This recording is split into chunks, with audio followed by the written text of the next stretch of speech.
Bonjour, comme je suis heureux de te retrouver après cette pause d'un mois.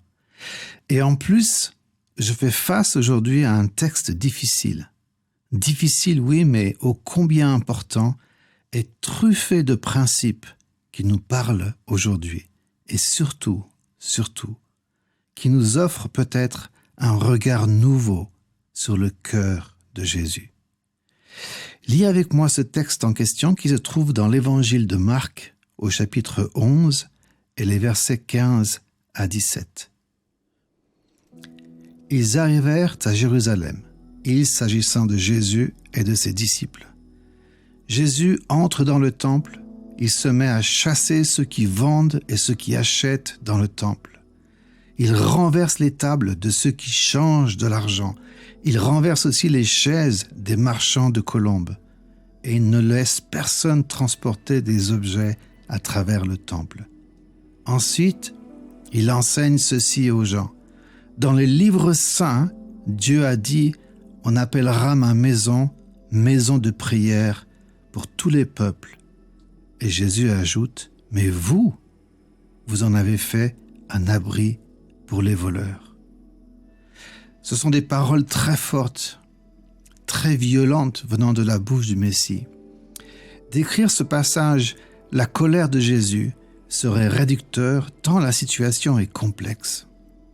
Cet endroit du temple, cette cour extérieure, aussi appelée le parvis des gentils, était un lieu important, un lieu sacré en fait. C'est là que les animaux devaient être offerts en sacrifice, la plupart achetés par ceux qui avaient marché plusieurs jours. Un agneau ou un bouc mâle de 1 année et sans aucun défaut. Ces animaux ne seraient jamais arrivés dans un état satisfaisant aux yeux des inspecteurs du temple, chargés de vérifier que l'animal était conforme à ce que demandait la loi. Non, impossible, après de longs jours de marche. Même les pigeons ou les colombes que les plus pauvres venaient offrir en sacrifice étaient scrupuleusement observés pour qu'aucun défaut ne soit trouvé. Les bureaux de change de l'époque s'expliquent par le fait que le shekel du temple était la seule devise acceptée qui permettait l'achat des animaux. Tous les étrangers devaient donc passer par ce bureau de change où les taxes étaient souvent très élevées et fluctuantes. C'est donc dans ce brouhaha que Jésus et ses disciples arrivent. Le Seigneur voit immédiatement l'exploitation, la corruption, la sécularisation d'un endroit qui devait être propice à la méditation, à la prière et à l'introspection du cœur, un lieu sacré.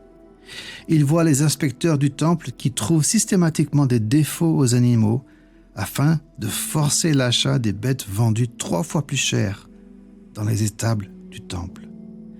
Il voit les changeurs de monnaie faire pour eux-mêmes un profit inacceptable en augmentant honteusement les taxes de change. Il voit le pauvre malheureux à qui on va dire que sa colombe, son offrande, n'est pas conforme, qu'il faut plutôt en acheter une autre dans le temple. Mais il n'en a pas les moyens. Il s'en trouve démuni et face à l'impossibilité d'offrir à Dieu. Jésus est outré, animé d'une sainte colère, car il assiste là à la désacralisation de la sainteté de la maison de Dieu. L'homme a perdu le sens de la présence de Dieu dans la maison de Dieu. En commercialisant le sacré, l'homme le viole, le souille.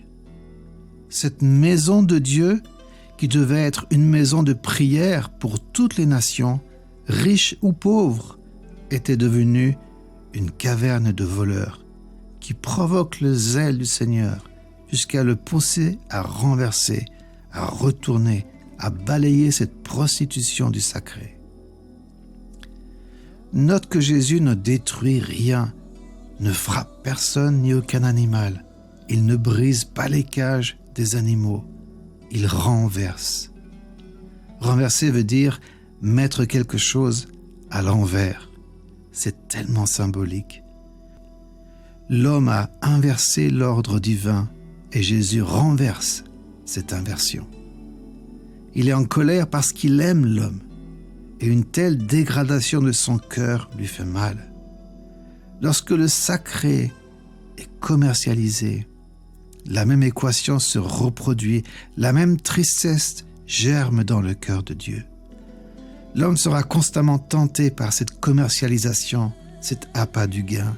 Seul un regard sincère, lucide et repentant nous sauve de cette tentation. Pour nous aujourd'hui, qui sommes individuellement et collectivement le temple du Saint-Esprit, les pierres vivantes qui forment une habitation sainte, un lieu de prière, d'offrande, de recueillement, une terre d'asile pour l'étranger, il nous appartient de bien réfléchir. Y a-t-il en nous une quelconque forme de commercialisation des choses de Dieu? Et en tant que communauté, existe-t-il chez nous cet accent venimeux? Le sacré n'est pas un commerce, mais une invitation à plonger le regard profondément dans le cœur de Dieu, non pas dans le bruit de la soif du gain, mais dans le calme et dans la réflexion. Bien entendu, la vente de livres ou autre matériel qui instruit et qui édifie est recommandable. Il ne s'agit pas de cela. Il s'agit de l'excès, de l'exploitation de l'autre.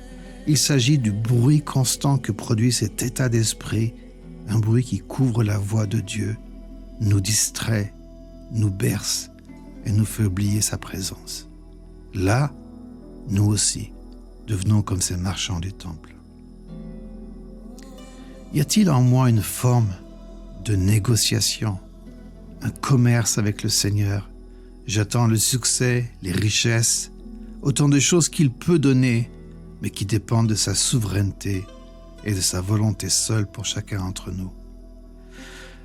Nous ne sommes pas tous capables de porter le succès ou les richesses. Pour certains, elles seraient synonymes de destruction. Destruction du caractère, destruction de notre relation avec Dieu. D'ailleurs, qu'est-ce que le véritable succès?